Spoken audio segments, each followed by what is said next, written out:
Hello guys. The last time I did one of these shows, we were flying high. Things were looking good. I think the only things that me and Rams were arguing about is who should start the next game and who shouldn't. Cutscene.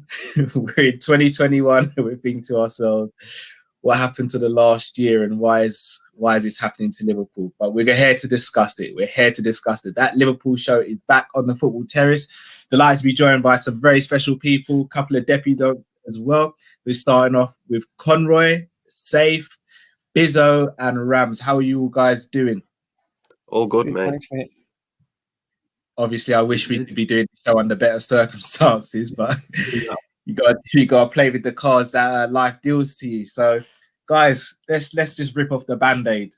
Last night, Liverpool lost their second successive home game.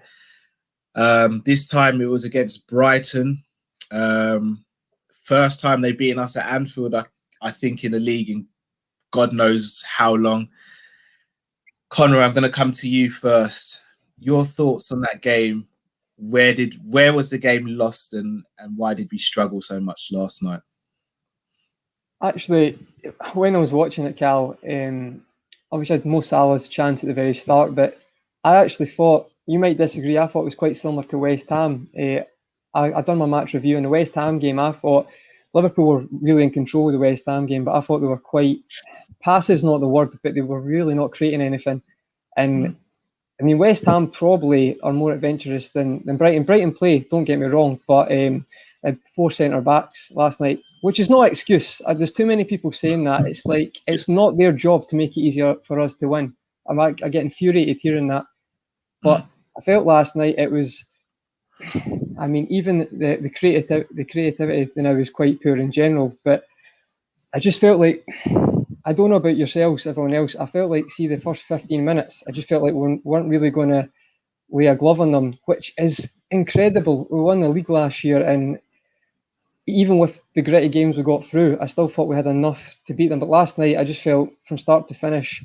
I know Trent's getting a lot of hate and out the fullbacks, but I think Klopp is telling him not to be as adventurous, because if you watch Andy Robertson, usually it's not an energy thing. I know he looks a bit tired, but he's constantly up and down. I feel like they are being told to be more reserved. And after all the worries, I'd say the 2 centre backs got the most praise from last night, if anybody did.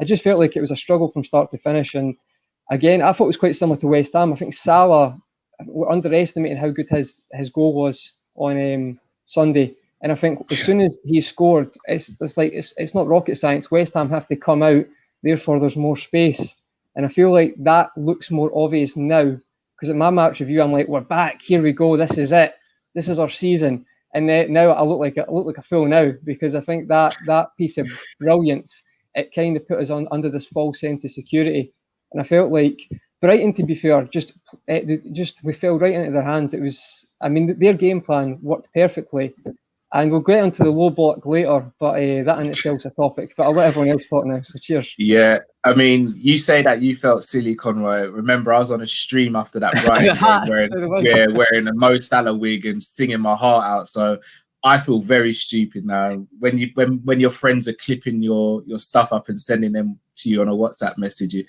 really hits home, and then your mum calls you and starts laughing down the phone at you as well.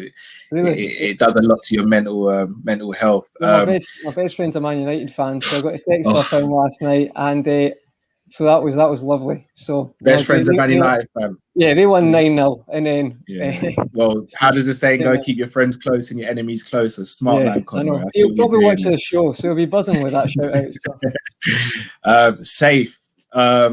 Your first time on the channel as well, so welcome. Yeah. So after that first Mo Salah chance, and he didn't convert, and a sort of 15 minutes. What are your thoughts on the game? Did you think going into sort of after half time, we could still get the win, or did you kind of feel as though that was the game? Look, generally, I'm probably one of the most ambitious fans that I know. Like, no matter what the scoreline, I feel like we're going to turn it around. Barcelona, I believed we were going to do it, but honestly, the one time I felt it's not happening was that game against Brighton. And as soon as we missed that Salah chance, it felt like everyone's heads dropped. And we're literally, a couple minutes into the game. And it was frustrating to see the mentality of the team drop that quickly. A team that, the same sort of team that's gone and won the Premier League, to drop like that. And when it came to halftime, yeah, we weren't having our chances. We were dominating the game, but 0 shots on target, 45 minutes. And we're talking, we have one of the best attacking teams in the world, but they just haven't been anywhere near their best.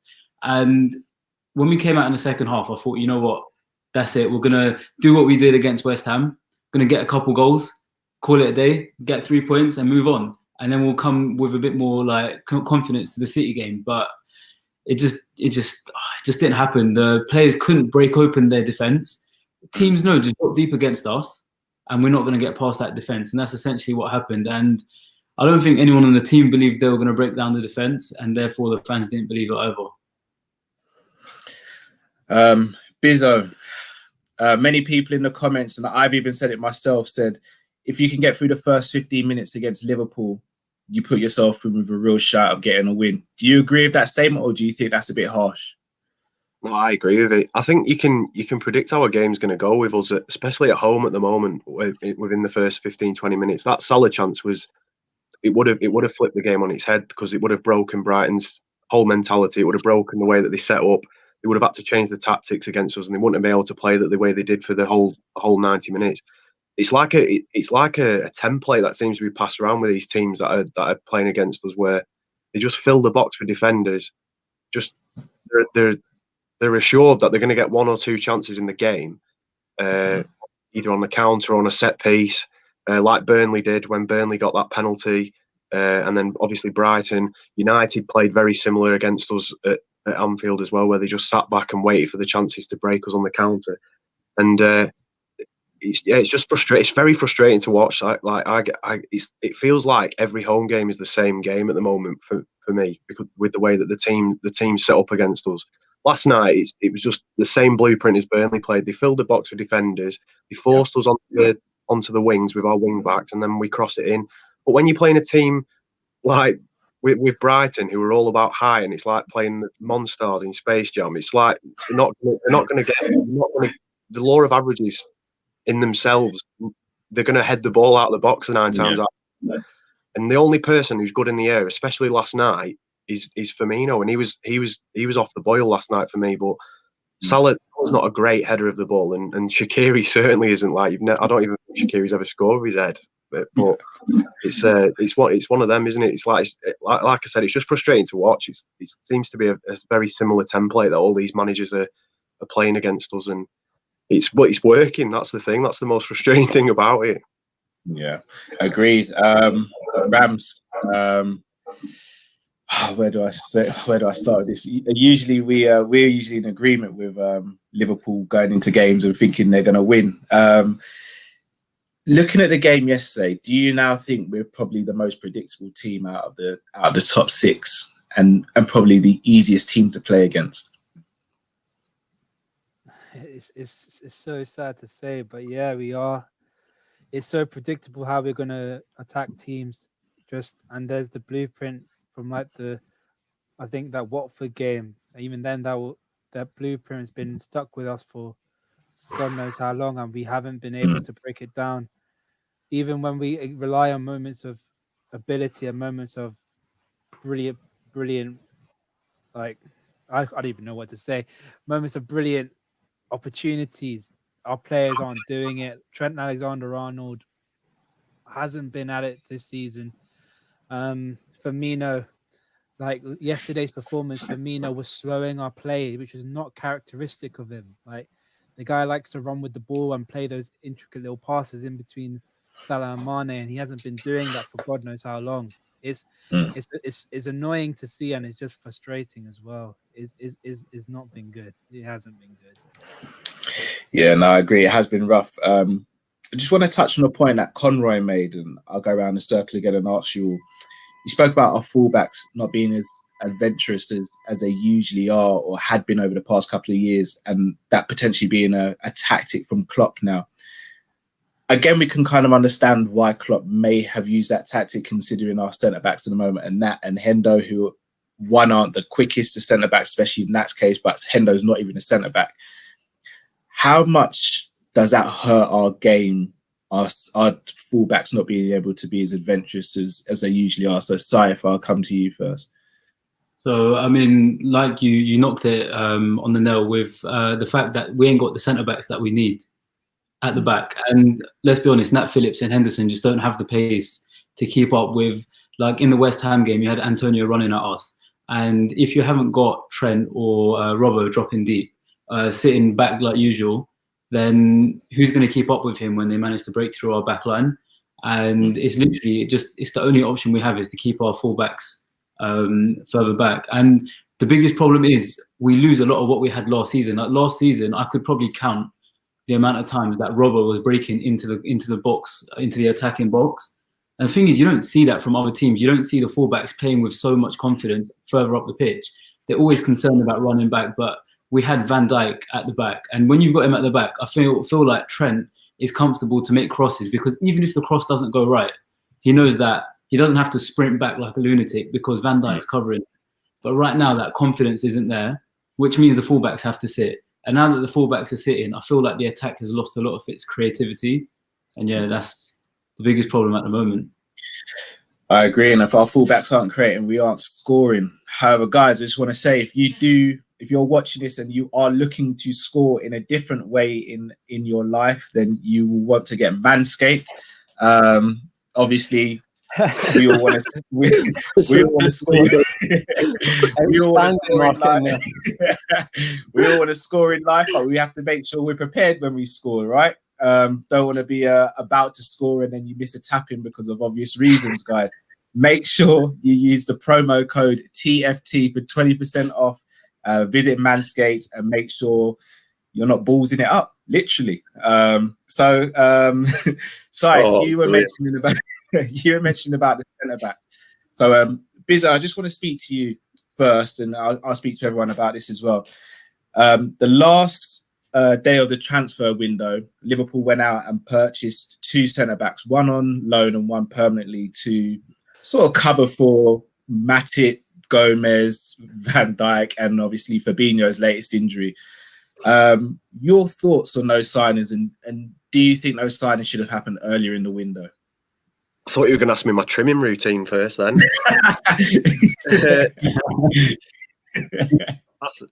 I think the defender situation is very difficult, and I think it was kind of a bit of a blessing, the 2 signings that came in for us, especially the Davis one from Preston, because I think he fits what we need in terms of we don't need to waste a load of money, 40-50 million on another centre half in January. Van Dijk's on his way back. Gomez is obviously still in rehabilitation.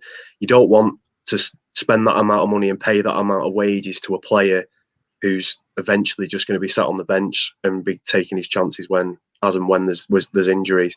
I think the thing everyone forgets is Van Dijk was ever present for 2 whole seasons. He played an enormous amount of games without getting injured, and I don't doubt that it probably will be the same again. And I think when you sign in a player like the Davies signing from Preston, he will not have been on a lot of money at North End at all. He'll have been on like 10,000-11,000 a week maybe, because they are a stingy club when it comes to wages and transfer fees and stuff like that. They will not pay anything near what half the top half of that table are paying.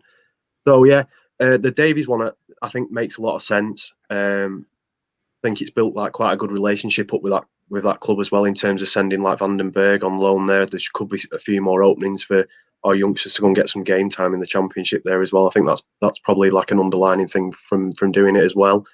The Kabak one, I know we've been after him for a while. I think at the start of the season, he was one of the players I thought we were going to sign.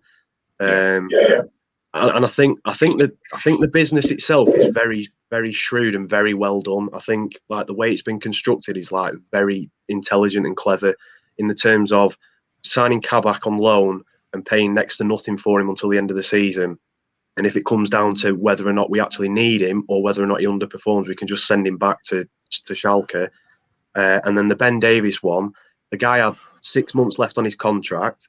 North End were demanding 10 million for him with a year left on his contract at the start of the season.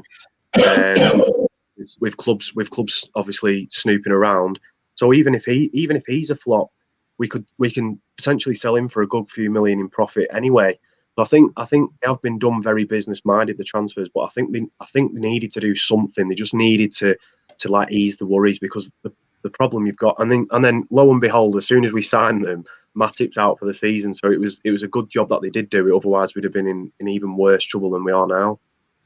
Yeah, agreed. I think the club were very tactical in the way they released the Joel Matip news. I actually think the club knew that Matip was out for the season, but if they had gone into negotiations and clubs already knew we had no centre backs, they'd have hiked the price up. So I think it was quite smart. That's another issue when you're trying to sign a good established centre half, is that if you go to a club in Europe, for example, and say, right, we need a defender, they all know we need a defender. They know we're desperate for one. So they're obviously going to take advantage of that and say, right, well, if you're desperate for it, we're going to add 4 or 5 million onto this, or we're going to put a clause in there that's going to hinder you. So I think the business that they've done is right, and I think I agree with who they've signed in terms of the individuals, definitely. Fair enough. Rams, your thoughts on the January purchases and the timing of them? Obviously, I'm happy that we got a couple of centre backs in, but I'm absolutely fuming about the fact that we got them on the 31st of January when we should have got them on the 1st. Everyone knew, every Tom, Dick, or Harry would have told you that we needed a centre back, and we didn't get one until the last day of the transfer window. Is completely pathetic. And I'm wondering if those games that we drew and lost, if we had the likes of Kabak and Ben Davies in those teams, would we have had a different result? Possibly. Do you think Schalke would have let Kabak go out on loan on the 1st of January, though, like on that kind of deal?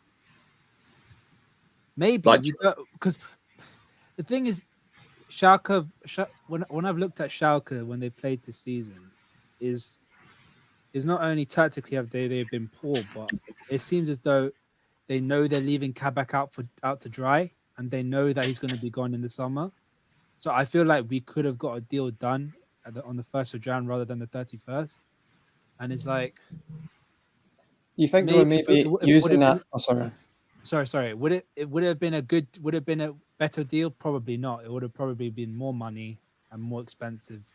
But would you? Yeah. Is it worth taking that risk? I think they would have pushed for it. I think they would have pushed for a sale though, as opposed to a loan, because I think when you leave it that late, and they know that they're going to get some money in, whether it's 1.5 million or whatever, I think they're more open to taking it right on the last minute as opposed to on the 1st. I think they would have laughed at us a bit if we went in on the 1st and said, can we have Kabak for 1.5 million for 6 months, and then we'll send him back to you if we don't want him.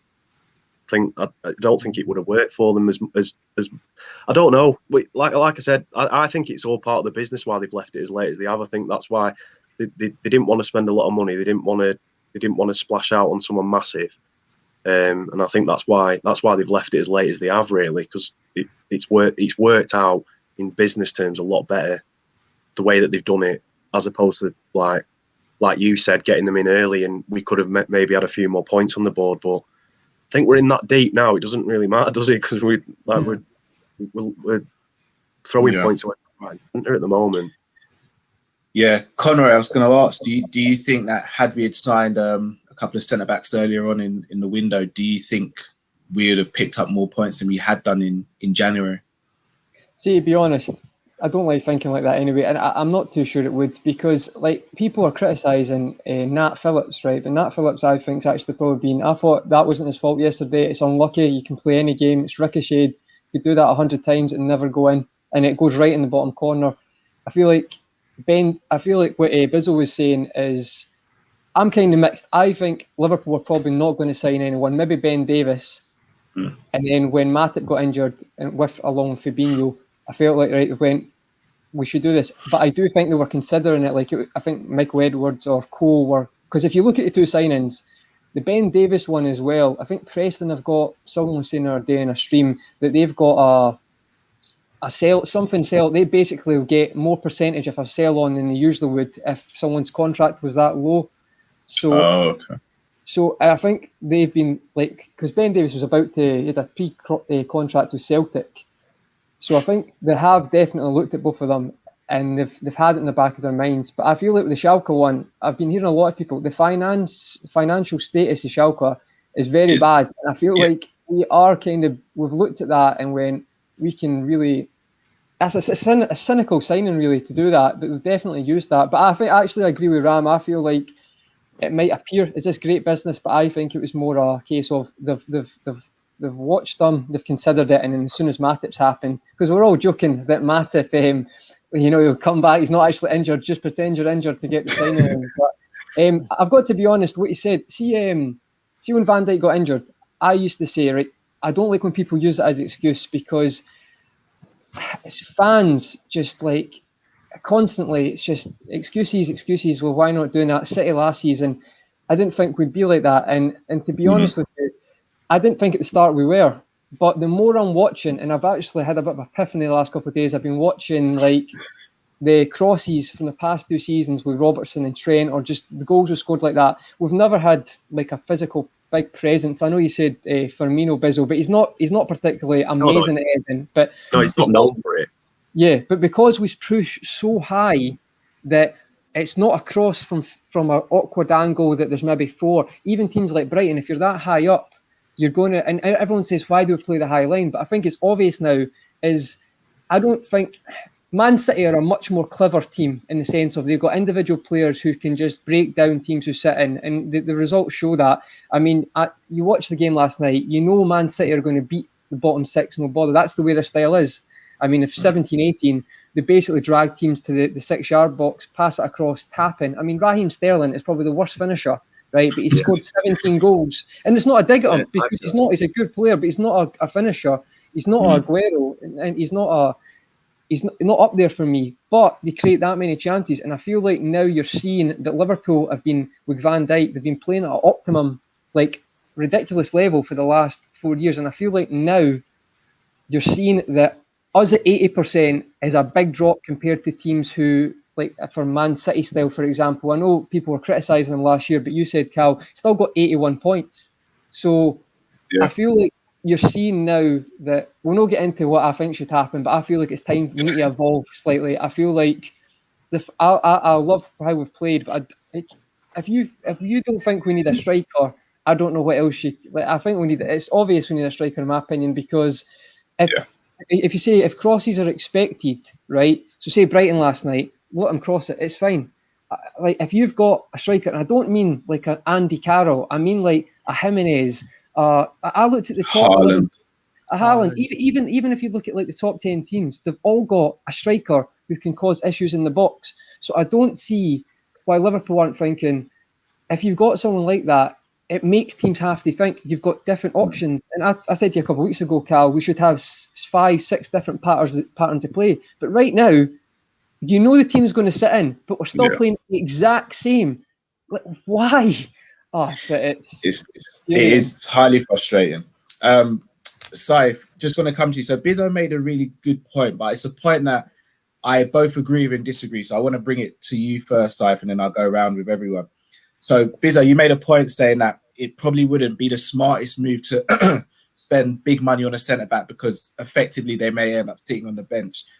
I just want to ask, though, are we sort of conditioned into thinking that? Because if you look at our competitors, for example, like, I don't know, Man City have got Laporte sitting on the bench. They've got Nathan Ake sitting on the bench. Manchester United have got Eric Bailly sitting on the bench. Granted, his injury record isn't great, but he's still a player who sits on the bench. You look at Chelsea, they've got Zuma, Rudiger, who sit on the bench, interchanging. Tottenham have got Davinson Sanchez. Do you think that we should actually just go out and buy a big name centre-back or a very good centre-back, regardless of the money, within reason, obviously, and then just let our players fight out for who should actually start, as opposed to having in our mind that it's just Virgil and Gomez or Virgil and Matip? So for me, that whole concept of just spending decent money on a new centre-back, it's like how to fix a problem in modern-day football. And it's something that you see from Man City, Man United did it, and they ended up with a fridge in defence. And and the thing is, as much as I want to say that I don't think it's the right thing to do, you're right. All the big teams, they've got big players sitting on the bench, and it means there's a lot of competition. And the problem with us is you've got Gomez, who's out injured every now and again, and then again Matip, who sneezes and injures himself. So we can't rely, even if they've got the quality, they've got the speed, they've got everything we need for them at centre-back, we can't rely on them. So we do need to sign a centre-back, but we don't need to be that sort of team that just splashes money for the sake of trying to fix a problem by throwing money at it. I think Klopp has shown that he knows how to pick out the right centre-back. I mean, when we signed Robbo, I was just like, what is this guy doing? Like, I love Klopp, but I don't know what this guy's playing at. And now look at him. I literally love Robertson to bits. And I feel like if he selectively chooses someone who fits into our system, rather than trying to make a big money signing just to please the fans, then yeah, I'm 100% behind it. But if we're splashing money just for the sake of it, then I'm completely against it. Because I feel we're a team that develop players. Like, you see a lot of big players go to clubs. Like, for example, I could probably name a whole list of players that have gone into Manchester, like Zaha. Went to Manchester United, flopped. Another player went there, flopped. But the thing is, we're not like that. We develop players and we make them better than what they already were. And underneath Klopp, I think 9 out of 10 people, in fact 99 out of 100 players that have played under Klopp have just nothing better than good to say about him. And if like I say, if we were going for that big signing and everything, it might work, but I don't think it's the right option. I think we're better off developing a player that fits into our system, and we look at the long-term goal, not by trying to fix the rest of this season. Fair points. Anyone else want to add anything to that? I was just going to say, Cal, do you think it's a bit like, as Tottenham fans say every year, it's a bit like the Kane situation right now with centre-back? If you're looking at it, Van Dijk's coming back in 6 months. So to convince someone to come and then sit on the bench, I mean, you look at Manchester City, they've got Ruben Diaz, then John Stones has came in recently, but that John Stones wasn't expecting to do that. That's more just because he's turned up. So I don't know if it's the case that they're thinking. I mean, the social media account would say Van Dijk's coming back next week, the amount of videos you get of him training on it. But they've got a habit every half time. It's, we need Manny tonight. We had Manny 2 weeks ago. We still drew the game. It's not the point. I'm just saying it's like we need to look at now and stop hoping on. I get, as Matt said, we do need hope. I believe that, but it's the play that's the issue. It's not the individuals right now. Yeah, agreed. So Bizzo, just wanted to come back to you then. So we've spoken about the lack of depth we have in centre-back situation, obviously because of the injuries. Do you think there's a glaring issue with the lack of depth full stop? Before I let you answer that, I'm just going to read out this super chat from Stephen Somerville. Ox, Cater, Origi, Shaq and Deadwood need to leave. I promise you I didn't prompt Stephen to say that. It just worked out really well, to be honest. Everyone smashed the like button. We've got 600 of you watching as well, so let's get these likes up, people. Bizzo, do you think there's an issue with the squad depth? Do you know what?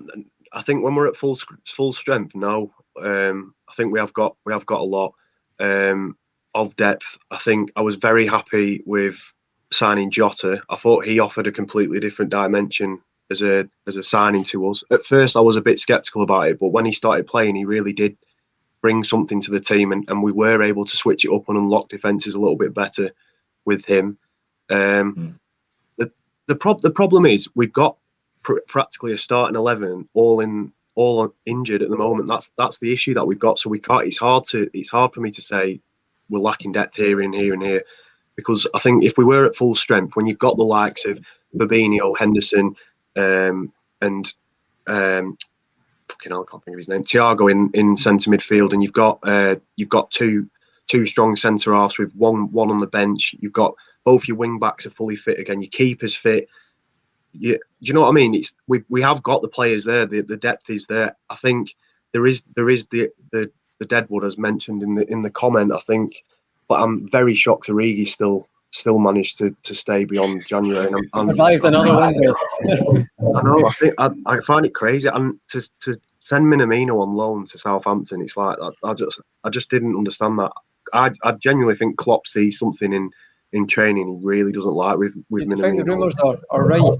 Sorry, but you hear the rumours that he's a really bad trainer or he's causing rumours about that. I don't have anything to follow that up with any. Well, he's one of the he's very, like, if you watch him in and around the squad, he looks very disjointed away from the squad. Like, it looks like he's not really been welcomed with open arms, like since he's been here. And he's a good little player, and I think he would offer, if in full form, would offer more than Origi does. I think Origi's time's coming up now where he doesn't fit this system, and when you bring him on, it's not a case of, Origi's coming on, he can change this. It's more a case of, oh, why are we bringing him on again? It's not. And that's not what you want with your players on the bench. So in terms of the depth in that regard, then yeah, I do think we'd lack a bit. But then again, Jota's not fit, so it would be all completely different if he was. Do you know what I mean? It's just crazy. I do think it's borderline miracle we are where we are in the table with the amount of injuries we've got and the amount of players that are out at any one time. I think any other team in the league would be completely on their arse if it was the other way around. I mean, yeah, City aren't scoring anywhere near as much goals without Aguero fully fit, and that's just one player.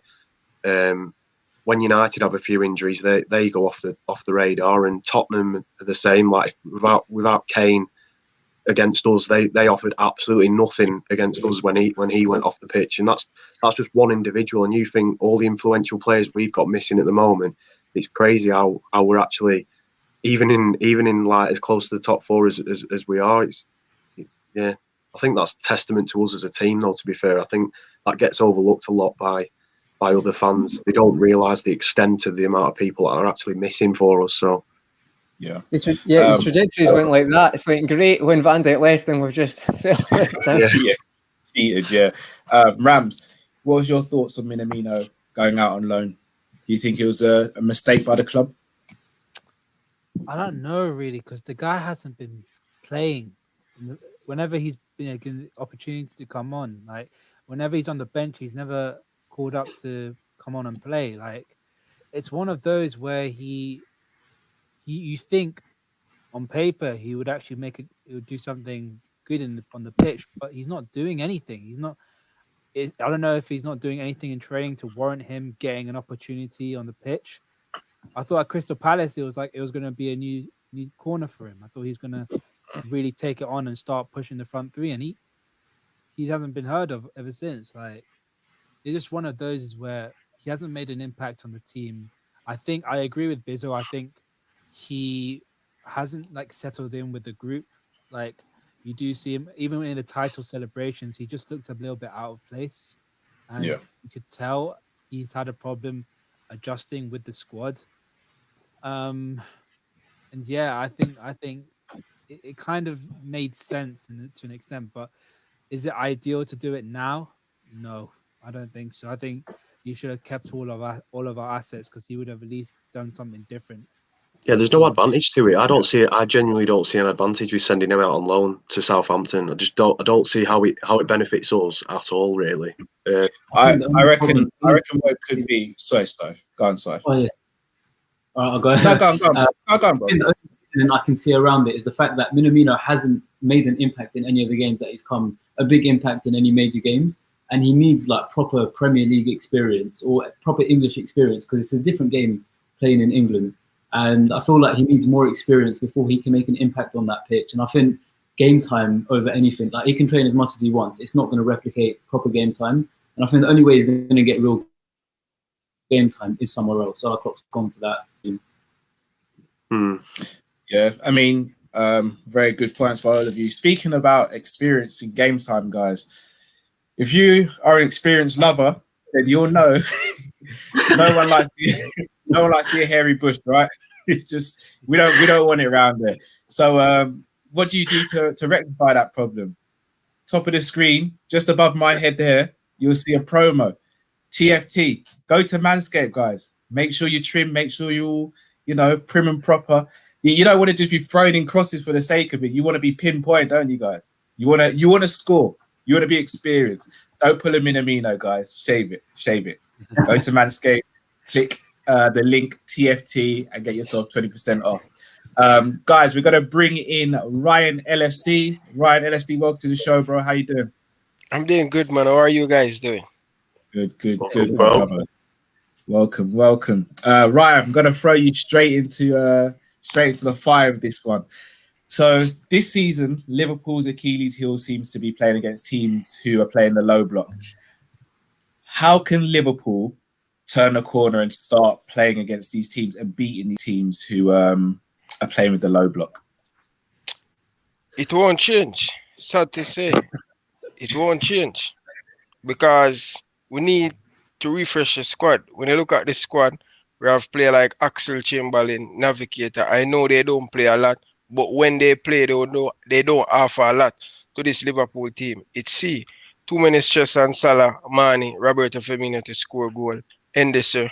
We need to see other players to step up, and definitely this summer we have to really do some rebuilding. We need to get a creative midfielder who can get 10 to 12 assists to take the pressure off the front three. We need a striker. We need a backup right back to push strength to bring to the nether level. So this Liverpool team need a rebuilding. We need competition. Look at Manchester City.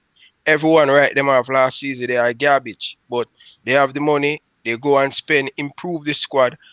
I don't think our own are going to do that in this pandemic. These guys don't love football, Liverpool Football Club. They just love what they can earn and as an income. But these guys just make Jurgen Klopp's job getting difficult and difficult, because I think if we get 2 centre back very early in the January window, some problem could have solved. Nothing, the same thing over and over. The same way Chen continues to square the ball inside the box. Who him squaring it to? Where is Bobby Firmino? He's supposed to in the 6-yard box. Where is Divock Origi? Origi, sorry to say, my brother, I love you. Shaqiri, these guys has to leave to make this Liverpool squad improve. We need competition. And the player them burned out. Klopp himself look frustrated too. And we have to give credit.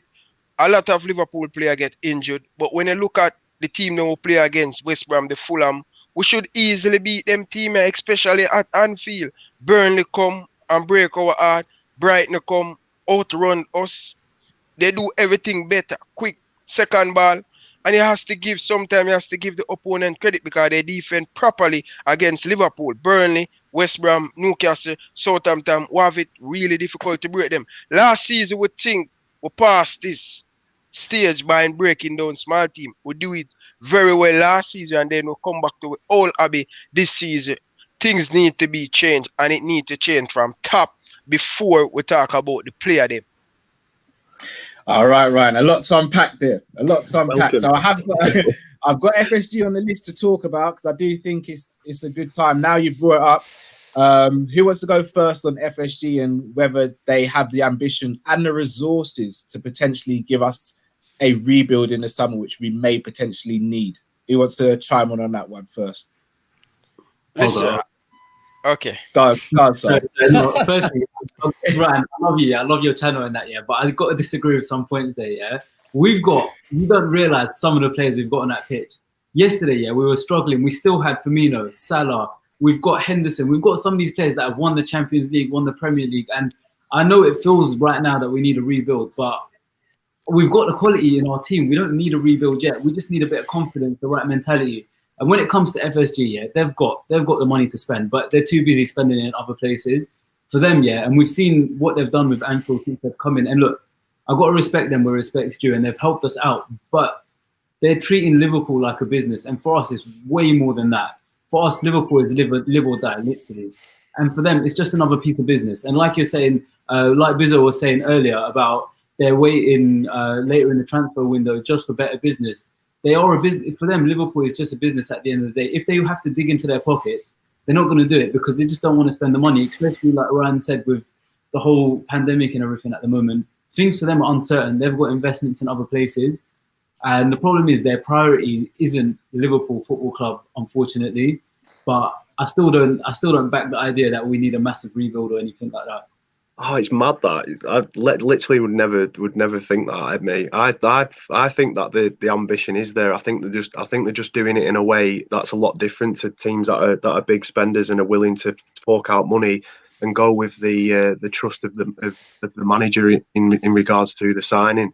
Like you look at some of the players United have signed over the years, they have wasted a lot of money. Like Arsenal are celebrating getting all these players off the wage bill, but they've spent like hundreds of millions of pounds on these players that they're glad to see the back of on free transfers like 3 or 4 years later or 5 years later or whatever. It's crazy.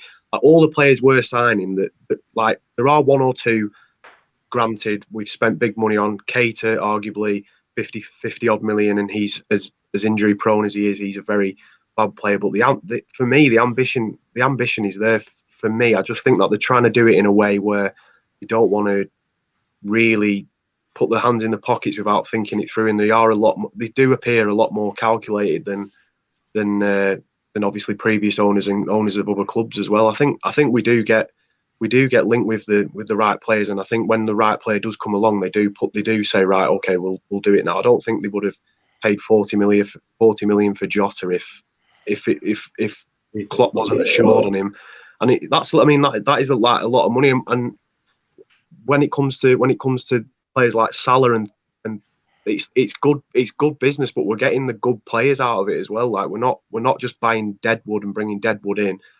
There are players in that squad now that need to go. I completely agree with that, and I think a rebuild in terms of one or two individuals needs to be done, and to build a bit of the depth up as well. But the central characters are there. It's like the Last Dance with Chicago Bulls. You don't just change the whole team. The whole team will still keep winning for you for a number of years. But if you bring one or two players in to enhance it a little bit better, then it'll make you a better team overall, and will maintain that winning. I just think the amount of injuries are getting overlooked a lot at the moment, just because of where we are in the league and how we're playing at home and things like that. And I think with a full squad, our options are there massively. I think it's a tactical thing for me. The frustration is the tactical. We can't switch it on against certain templates that play against us. That's what frustrates me the most. Not the board, not the players, certainly not the manager. That's where I'm at with it anyway. Would you say? Would you say? See how you speak about Jota, right? Now I had 2 points I was going to say about Origi. Now I'm not Origi's biggest fan. But if I'm watching Bobby Firmino not getting dropped with those performances, forget Tottenham, forget West Ham. Think about the performances before that. If I'm in a schoolboy team and the striker's not getting dropped for that, right? How am I meant to feel that if I do anything, I'm going to... And that could be anybody. That could be the worst striker. And Origi can do it. He doesn't suit our style anymore. It's time for him to move on. But that favourites game is not healthy for a squad either.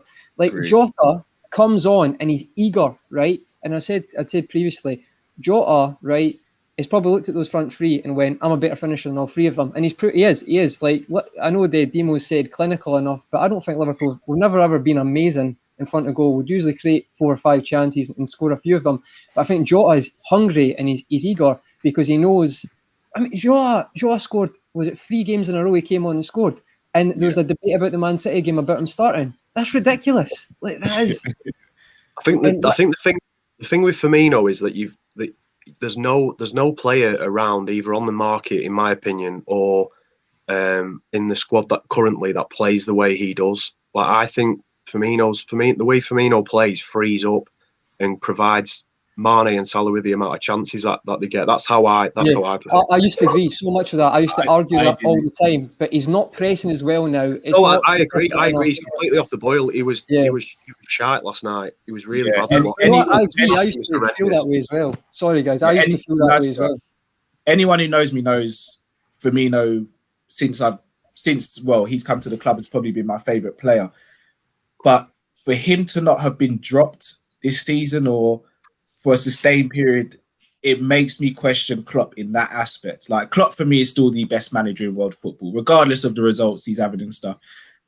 I'm Bobby's biggest fan, but he's not producing. And it's either got to be you swap him out with someone else or you change the system. I get that everyone can talk about when Bobby's on, he's on, and he's pretty much unplayable. We saw him against Tottenham. He ripped them to shreds, arguably our best player. But again, what about the 5 games before that where he virtually did nothing? So we have to have an alternative. And unfortunately, Origi isn't that alternative. Jota seemed to be that alternative, but again, he's injured. So I just feel like this super chat.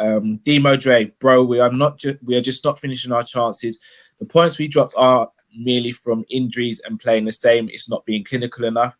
Rams, I'll come to you on this one. Do you think that the lack of centre-back is masking the issue at hand, which is Liverpool aren't scoring enough goals on a consistent basis? To an extent, yes, and to an extent, no. It's both. We give the example of yesterday's game. Our most creative player was at centre-back. The guy that created the best chance was a centre-back, and that was Jordan Henderson. Is the whole idea of you're putting your midfielders and then you lose something, and you're putting your midfielders in defence, you lose something in midfield. And we lost Henderson's presence in midfield, and it does hurt the team. But there are ways to go around it. We've got world-class players like Thiago, like Gini can for the Netherlands. He does a madness for the Netherlands. Like we know how good he is as a goal scorer and an assist maker for the Netherlands. I mean, he's not playing at an advanced position, and we've got so many midfielders as well. Curtis Jones, I don't know why this guy's not getting a look in. The guy got the assist as soon as he came on against West Ham, and he doesn't deserve to get a start against Brighton. It just doesn't fit my head. You know what I mean? It's like you can't put everything on the defenders, but you cannot overlook it. It's that kind of situation. You know what I mean? I think it's the defence that's causing all the issues. Personally, I think that when your midfield is as disjointed as it is right now, where you've not got someone who can sit in front of the two centre halves with confidence like Fabinho, and your two centre halves, one's a centre midfielder and one's come straight from the under 23s, it's under 21s or whatever. Then it's obviously going to break up all the play. Like how many times did Fabinho get an assist from a chip into the box from the centre of midfield? Like we don't have that now. We've got Thiago, who I think is a great player, and I think he's struggling because he's having to play potentially a role that he wouldn't be playing if we were full strength.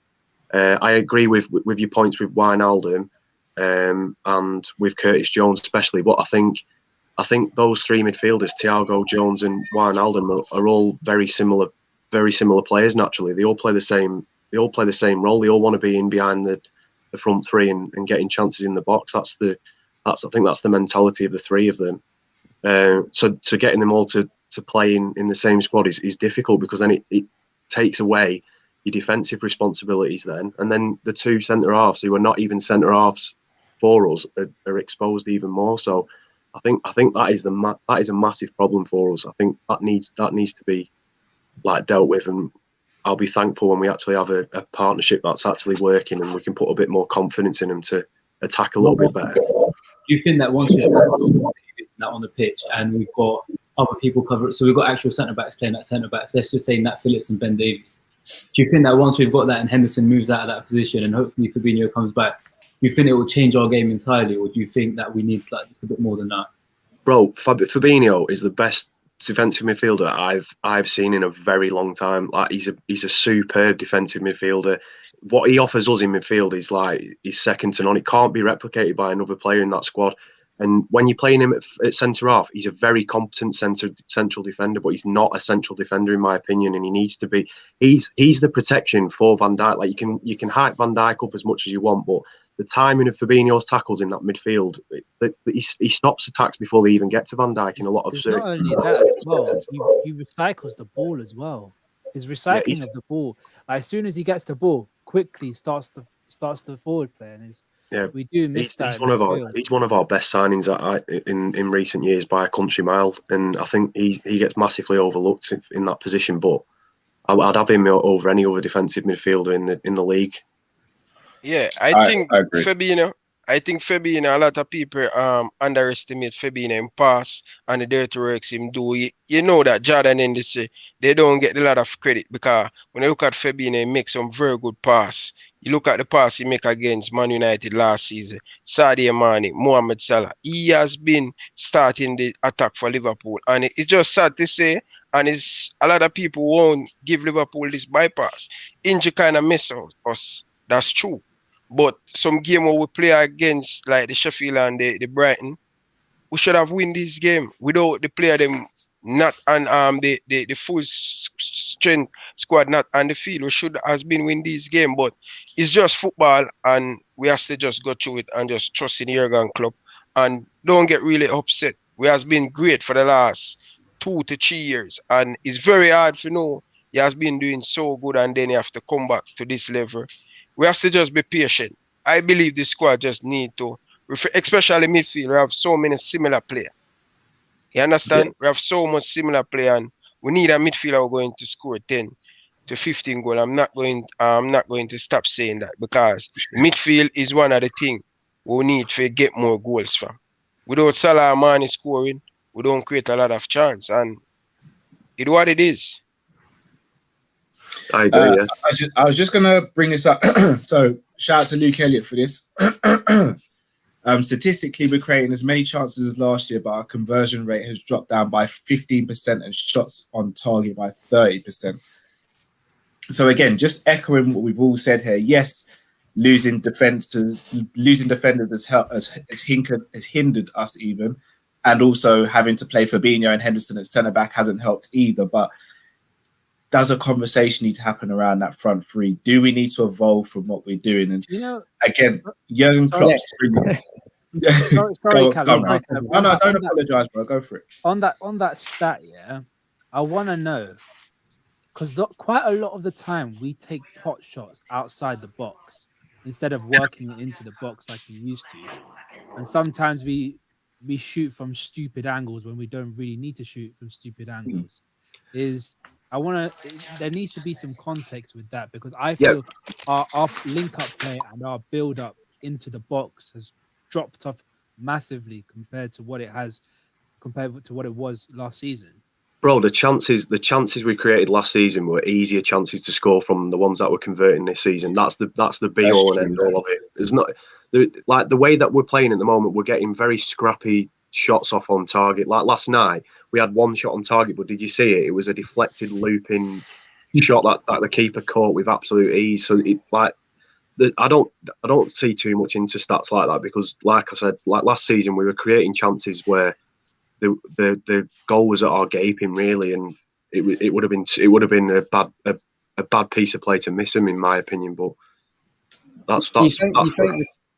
sorry, Buzz, do you think, see, when I watched it, and see last season, I don't actually think, I thought we were not clinical, but we played well. But I think the season before we played like we met, like just tore teams apart. I don't think we played like that last season. I think, like, as I keep saying, Liverpool had to play at optimum. So see, against Villa, we're 1-0 down, right? And then we kept, as Ram said, we kept playing the football. We didn't panic, right? But I still think there was games where you could play that 9 times and you wouldn't, like, we just had that determination, and it was a case of just keep going. And I don't think it's about motivation or anything like that, but I just feel like, do you think it's a problem with the movement? Because Trent is getting a lot of abuse now, like a lot of hate, right? For not abuse, but he's getting a lot of criticism. But see, like last night, he gets a first-time ball and he goes straight for the back post straight away, and there's no one there, right? Now you look at that and think, what's he doing? But in his head, like, see, last season, if Robbo's on the left, right, he puts it where Salah is without thinking. But for some reason, and last night it's not the best example because it was Brighton, but just nothing seems to be clicking. The movement doesn't seem to be there. It's like they're not practicing anything. It's like they're turning up and they're saying, right, off the cuff, let's do it. And I don't know if you feel like that as well. If it doesn't look like that's the work. You've hit the nail on the head. Like, but that's because we're not. That's because we're never playing the same team. Like last season, the difference was we could pretty much close our eyes and know what the formation was going to be before we even stepped out onto the pitch. No, this season, in terms of the movement thing that he talked about, we'll give you an example. The reason why I don't think Thiago hasn't been performing at the levels is because the movement from our front line is not there. It's not as what Bayern Munich does. Like, you look at Lewandowski, Müller, they make so many intelligent runs, but our forwards don't do that. They don't run in behind the defense. They don't go out wide. They're all very narrow, very confined in that box, and it's hard for the likes of Trent, Robertson, Thiago to find those balls because they're not making space for themselves, and it is frustrating to see.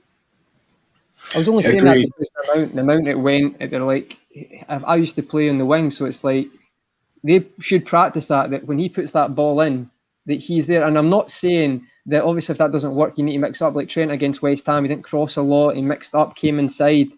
But I don't think it's fair when the fullbacks is our biggest creators to always have a go when it's like, that should be like second nature. I mean, these guys get paid every day and they train every day, and obviously maybe it's hard now, but it's like you said, Cal, it's like, it's so predictable, but how can it be predictable now? This has been a couple of months now, so are the players not following the task properly? Are they tired? Are they too tired in the sense mentally drained? I don't know. Well, Klopp did say after the game that the players are mentally tired, which is, again, a little bit concerning to hear. I always love Klopp's honesty, but that one, it was like, how do we kind of get over that? Because when it's physical fatigue, you just rest the man for a few weeks. Mental, you don't know how long you have to rest someone for. The more we talk about it, the more issues there are at hand than just the case of a central defender missing, or like it's mad. Like you were saying with the crossing into the box, like Trent and Robbo have probably been taught for the last 2 years to put it in these areas and expect a player to be there, but you're not going to get the same position in a Shaqiri that you are in a Mane, or even with a Jota. They're not going to be in the same areas. They're not going to play that way, and that's like a massive hindrance, and that's why it looks bad on Robbo and Trent. But then it goes back to the physicality of the team. Like we were talking about the stats of how many converted goals we just had, but like how many goals have we scored from a set piece this season? I'd be very surprised if it was double figures. Whereas last season, like they were all going in every time we had a free kick, it was lethal. Sorry mate, go on. Sorry, but yesterday with against Brighton with the free kick, where he lobbed it over and Firmino had the chance to put it away. And just literally that was physicality. I think if Salah was in that position, he would have used his strength a lot more and gone for that. And basically, that's not what we're doing. We're not doing any of that, and it's just leaving us in the situation that we're in at the moment. Yeah, it's just frustrating all round, isn't it? It's mad. It is indeed. Honestly, Rams, you asked us to speak about something pleasant before we came on, and unfortunately there's not much pleasantry things to say around Liverpool at the moment, so we're going to speak about an ex-Liverpool player and a legend, Stephen George Gerrard, who is top of the SPL at the moment. Rams, the floor is yours. Wax lyrical about the man himself. Look, man, the guy is going to win a league title for Rangers against the monopoly side that is Celtic. You know what I mean? It is an achievement in itself, and it just, at least we can clear up the debate between Lampard and Gerrard and who's the better manager. Well, that's all I can say. You know what I mean? The guy is flying high. Lampard's said he was going to said that Liverpool's been giving it a big in. Now look where he is. Man sitting at home watching telly. You know what I mean? But look, whenever seeing Steven Gerrard do well as a manager, it just brings a bit of light into this really, really dark time. And yeah, come on, guys! It's not Britannia 6-1. It's not. Come on, it's better than that. Come on, we might get the Champions League. Come on, maybe. But Maybe. Yeah, like it just helps like that we have someone that is starting to prove himself as a big manager, and hopefully he does take that step up to a bigger club, maybe an RB Leipzig or Borussia Dortmund before he takes Liverpool, because I feel like the guy can be a top manager. Agreed. Before I let you all go, firstly, everyone, please smash the like button. But I'm going to ask you all a question, and then I'm going to go around the circle and then say our goodbyes to everyone. Given the squad that we have now between now and the end of the season, so players that we expect to come back from injury, I'm going to exclude Virgil, Gomez, and Matip from this. What would be your starting 11 going into to any game for the rest of the season? So, Conor, I'll start with you, and then I'll work my way around the whole team. So right, say it was tomorrow we're playing. Let's say 2 weeks time. Let's say 2 weeks from now, and we had to settle on an 11 for the rest of the season. What would it be for you? I think Fabinho's going to play the rest of the season centre back. I mean, to be fair, Biz said about him being Bizzle said about being the centre defensive mid. I mean, he's probably been one of the best centre halves this season as well. I'd say Fabinho. This might be debatable at the moment, right? I think a lot of people assume Kabak. I think Davis seems to. I like him. I liked his interview. I don't know if you saw that. He was quite. Yeah. He was like a bit like Maddison. He was saying, "I'm going to show people what I can do." Don't really see many people coming from the Championship to like Liverpool or any top team speaking like that. I was quite impressed with that. For me, I think though, I'm only going by his current form. I'm kind of split between Fabinho. I think it will be Kabak, but I feel like Phillips has put himself in the running. You might not like him, but he's played well. I think he's how many games has he lost? Did he play? He lost last night. He played City 1-1. Like I feel like he's probably going to maybe not fulfil that for the full season. So I'd probably go Fabinho, Kabak, either side, which would be the easiest. It'll be Trent because we know Nico's not going to cause any harm there. I like Nico, but I said before, I think we need a right back ready to come in. Maybe shouldn't have sold Klein. be Robbo left back. It'll be Gini, Thiago, and Henderson. I think Henderson needs to go back in the middle just for helping Trent more than anything, pushing us up quicker. And it will be the front three, won't it? It doesn't matter what we say. It'll be Firmino, Salah, and man. As much as I want a striker, January's passed. No Jota. I mean, Jota's going to be back in a few weeks, apparently. Of course. For me, then I switch that. I'd drop Firmino now, and I'd put. That's going to be controversial. I put Jota in the middle, or whatever. You switch the fluid front three. However, I feel like Firmino's only going to get better is if he can't be complacent and he knows he's not going to start every game. And I hear what you're saying, Biz. Well, I love Firmino, but I feel like it gets to a certain point where it's a lottery every game. You do not know what you're going to get. So that's what I would go with. That might change as well, but that's me. Yeah. Saif, what about yourself? For me, I mean, fullbacks, your standard, you got Trent and Robbo, obviously Alisson in goal, but the centre backs is where I think the whole party's at. And assuming some of the people do come back from injury, I would hope that we could have Davies at the back eventually. I know he's come from the Championship, and it's quite unlikely someone coming from the Championship to start playing in the first 11 at a team like Liverpool, but like Conor said, he's got such a great mentality about him, and I'm hoping he can break into that team. And if we can do that, and that's a big if, and Phillips, like Nat Phillips, has been quite good in the last few games. I've only spotted like 1 or 2 mistakes, but in general, he's been all right. And I think he's 24 years old, and I have this thing in my head that he's like 18 and he's breaking his way into the team. But he's somewhere where he's basically like, he's at the prime of his career at the moment. And I feel like he's had the chance to prove himself the last few games. Worst comes to worst, against teams like West Ham, Brighton, stuff like that, and we've got other games like Fulham coming up, our defence isn't the issue, to be honest. It's the counter-attacks, and that's where we've got our midfielders. So if we can get Fabinho out of defence, if we can get Henderson out of defence, I think the defence isn't even a concern. I think they're going to have very little to do in most games, but hopefully that will leave 3 in the midfield. Wijnaldum, I think he's been great all season. He's had his ups and downs, but he's just Gini Wijnaldum. Thiago, maybe. I feel like I'm not a critique of his, but I'm not the biggest fan yet. I still think he's got a little bit to go, and I'm not sure if it's his fault or it's just not working for him at the moment. But maybe if we could have Fabinho, Henderson, and Wijnaldum in the middle, and then the front three is the front three. I think maybe Jota for Firmino, like Conroy also said, but it's just confidence at the moment. It's not quality. And once Fabinho and Henderson are behind you and screaming up your arse, Salah's going to be like, oh, shoot, I need to put some of these balls in the net because Henderson's shouting at me. I'm hoping that's what. Rams, yourself. Obviously, in goal is going to be Alisson. Adrian's staying away from that net. He's permanently banned from. Never you said the keeper. I just assumed it's Alisson. Yeah, that's it. Alisson's just going to stay there. But yeah, I would go for fullbacks, Trent and Robbo. Centre backs, I'll actually play Kabak and Phillips, because you said it there. Phillips is so dominant in the air, but Kabak is a very, very pacey, very dogged defender. Likes to go into his tackles. And I think that would be a good partnership between those two for now. And the reason why I want that partnership is that I want Fabinho in midfield. I'm sick and tired of seeing him in defence. I know he's a brilliant centre-back, but let him play DM. Let him do his thing, because he is a world-class DM. And then you have Henderson on the right.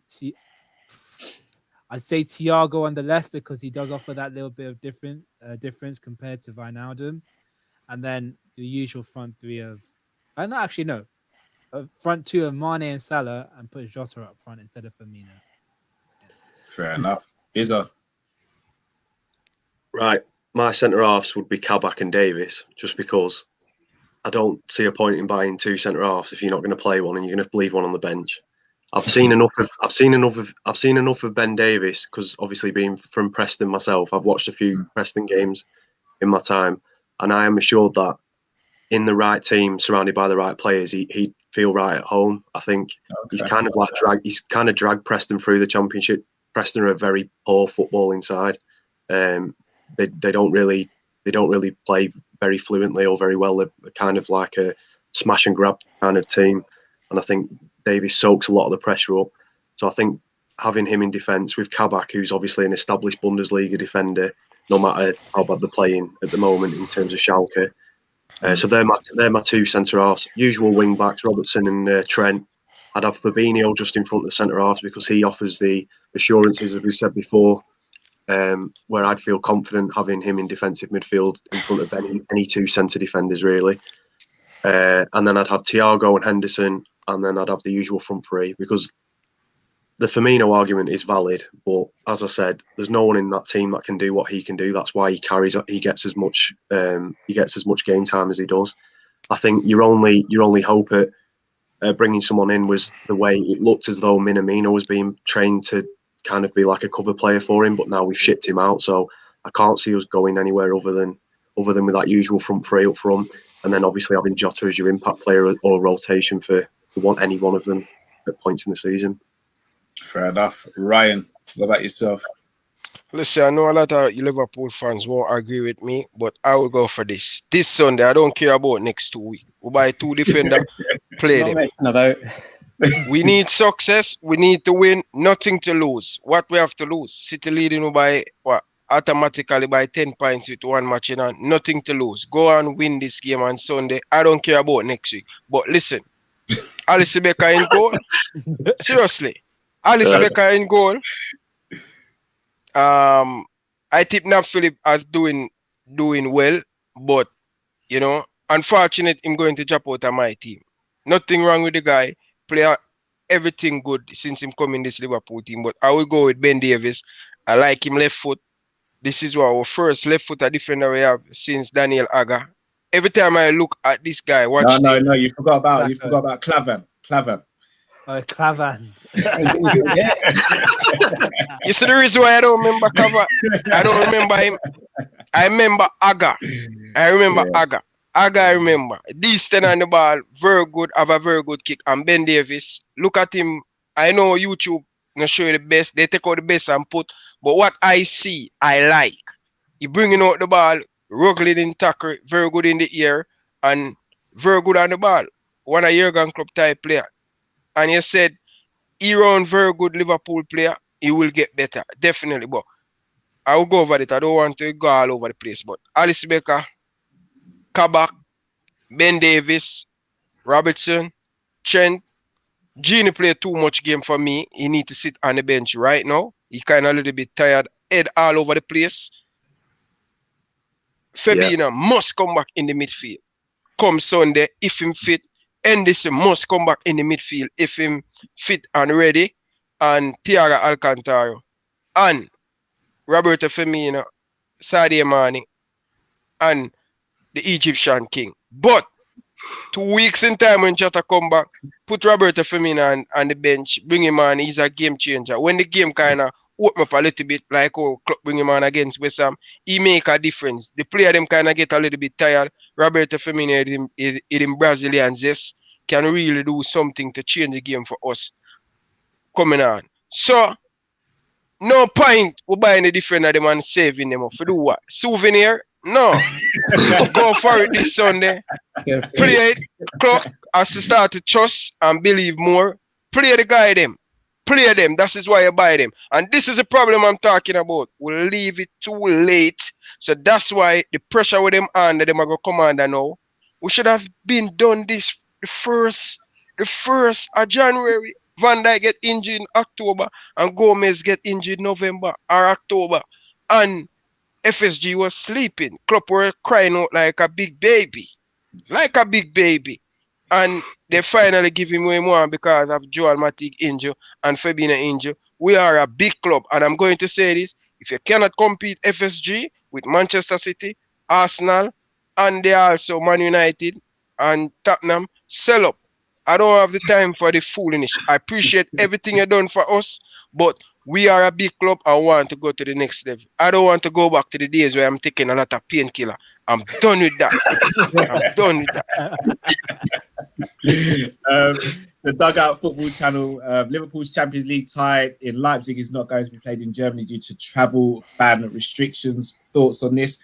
Honestly, don't know too much about it, whether it's going to be a game that's voided or we play somewhere else. So I think I'll speak on this a bit more when we get a bit more information. Callum, you know what?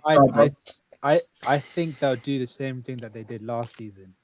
They'll do They're playing neutral, somewhere a neutral. neutral, like a World Cup, like a Champions League / World Cup kind of thing. They'll do the same Yeah. thing. Anfield. Neutral venue, and then everyone will be, Two Yeah. legs. Anfield. To be honest, I kind of would have preferred not to play at Anfield right now. It Oh, don't yeah, seem true, like- Cal, But can I guys, just- go on, can I just- Conroy. one more thing, just see about the Ben Davies thing that Saeed Yeah. said. I think it was I was watching a channel and they were explaining that, see the Championship players now, we should maybe not look down to like players from Champion. In the last couple of years, if you look at like, it's maybe not us, but Bowen, Madison, there's been quite a few that have came up that have done well, and it doesn't seem to be as much of a big jump now for like maybe ball players and that. And I've noticed that recently in maybe the last 2 years. So maybe we should look at it in that. That's a positive as well. So just The championship, Hollywood. the championship. What I love about the championship is very similar to the Premier League, but only show more quality up in the Premier League. But we has to look at ourselves. Our left back Andrew Robertson, championship. Genie, championship. I know they relegated out of the Premier League, but they went down to the championship. Shaqiri. We has to think. Listen, once they give a player a chance, and under Jurgen Klopp, definitely may improve them. Don't listen to Arsenal fans, but they don't want to play from the championship. And when we do and give them like a rose rise, they're jealous of Andrew Robertson telling me about Tierney better than them. Shut up, Arsenal fans. one thing on that, like we talk about ballers, Ruben Neves played in the Championship. Diogo Jota played in the Championship. Watkins as well. Watkins is doing well. Matty Cash is doing quite well, apart from handling the ball. He's doing all right. Really? He's a Championship defender. Yeah. No, if anything, it's probably more physical down there. And to be honest, if you can bring that physicality to the Liverpool defence, I think, imagine you got to go past Fabinho and then go past our defence as well. I think strikers will start running the other direction. So, Yeah, I think a lot play better football now, and that's why it's maybe an easy transition. So Yeah, indeed. But guys, let the people know where they can find you. So Conroy, where can the people follow you, bro? it would just be at Conroy Hunter12. I'll need to double check that, but I'm sure I'll send you that. Go follow Conroy. Saif, where can the people find you, bro? find me on YouTube at The Official Safe, or on Instagram at The Official Safe as well. Cool. Have I been saying your name wrong this whole time, bro? I don't know how you've been saying it, to be honest. What were you saying? I've been saying Saif. No, it's Safe, literally like Safe. I was saying, oh, Sorry, told mate. me off, bro. You should have told me off. Ryan, where can the people find you? Ryan LFC, same thing on YouTube, Ryan LFC, on Twitter, Ryan LFC 13, on Instagram, LFC Domination. Perfect. Bizzo, where can the people find you, bro? Bizzo Bond on all platforms for me. Perfect. And then Rams, yourself, where can the people find you? You can follow my Twitter, LRB Rams. You'll see me on the Football Terrace at time to time. And I'm also starting a YouTube channel as well. Hey, LRB there Rams. we go. Go for There it, my we brother. go. Go for There it, we Rams. go. I'm Callum Sanderson on all platforms. You can also see me on Team Coppish with Matt and Drifty. So, guys, until next Thursday, got to say a massive thank you to everyone who's joined us this afternoon/evening. Smash the like button. Until next time, stay safe, stay blessed, and we'll catch you soon, people. Take care. Yeah.